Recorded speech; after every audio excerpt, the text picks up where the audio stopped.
Many times the small details are absolutely decisive for the outcome, sometimes for the better, sometimes for the worse.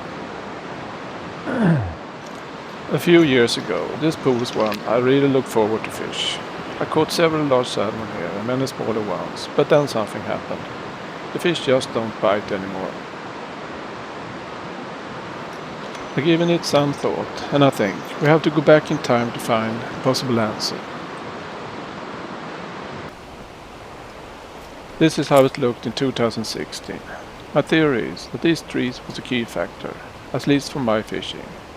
If I cast close to the trees and let the fly swim with the current, the bite was not far away. Sometimes it was almost ridiculous that salmon fishing could be so easy. Yeah, nice salmon right there.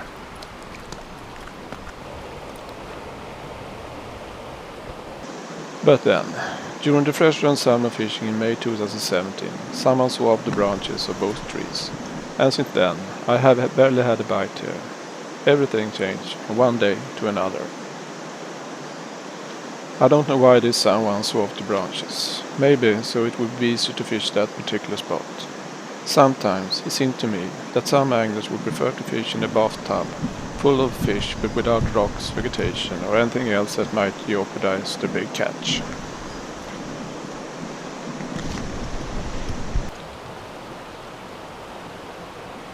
And, talking about it, there's a constant discussion about what should be done with fallen trees in the Mörrum River. At times, the discussion gets quite heated. Most people, at least those who are heard, seem to be of the opinion that the trees should be removed from the river as soon as possible. I personally don't agree with that. I have had far too good fishing in fallen trees through the years to tune in to lament. And to the guy who saw it down, I just want to say, come on, these trees were no obstacle. It just gave the fish some shade, some protection, some security. And the branches in the water created a new current that affected the whole pool. Try to see things like this as an opportunity instead of a problem. How hard can it be? Sure, there are definitely a few trees on the southern stretch where you might consider cleaning them up.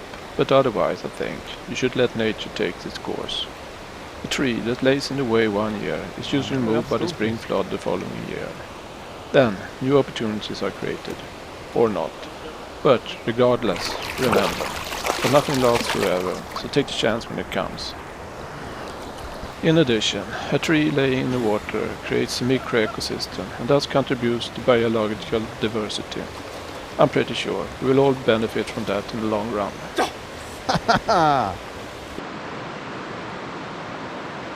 On this chilly morning, I had fished just upstreams. Normally, there's a steady stream of fishermen to this pool, but just today, no one seemed to have fished it before me. I still didn't have much hope of getting anything. It was almost reluctantly that I went down and began to fish. Actually, I had wanted to go upstream to places I like better, but I figured, if I never fish this pool, I never get anything in it. So I gave it a try.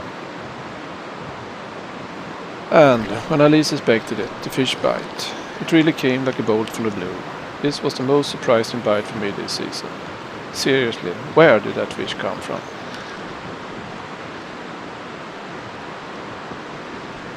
It soon became clear that it was a fairly decent fish. It shouldn't pose any major problem though. As long as I keep the fish above the neck at the end of the pole, it should work out fine. Now, if only it was properly hooked.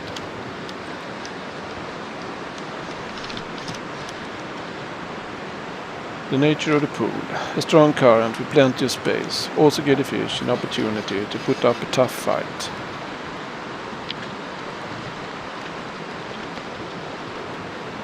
It's often the case that the salmon take advantage of the current, knowingly or not, to create as much pressure as possible in an attempt to get away from the resistance that forced them towards land.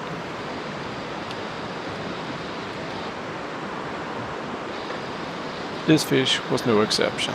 Sometimes it would rush to the surface and shake its head like an angry bull, and sometimes it would go down and stand stubbornly like a donkey in the current, refusing to move.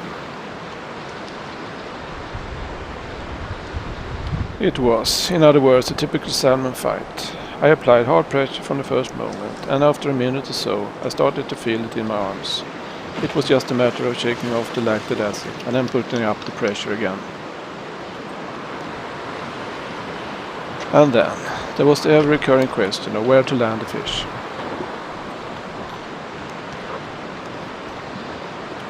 There is an option to go downstream and then to the left into small backwater, but I usually take the fish in by the boulder right in front of me, or if it's a smaller fish, maybe even between the boulders. This time I decided to try to take it even higher up at the rock outcrop where I was standing. It might be a bit cumbersome to push the fish through a strong current, but at the same time it's an easy place to get hold of it if I just manage to get it there.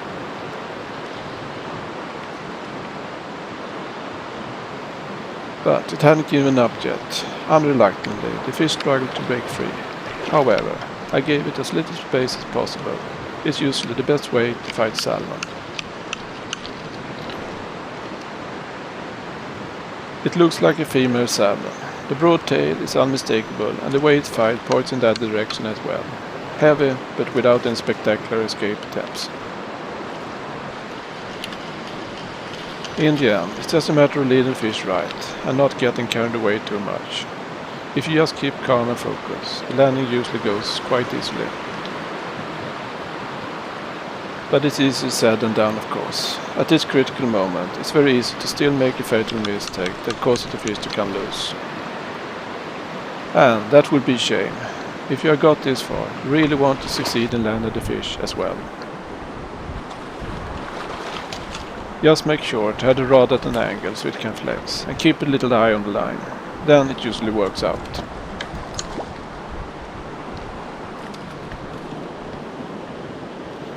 Finally, I got a hold of it. A nice female salmon, and as I said before, I didn't expect this to happen right here. And as for the future, I'm crossing my fingers that another tree will fall in this pool soon, and when it does, I really hope the guy with the saw stays away.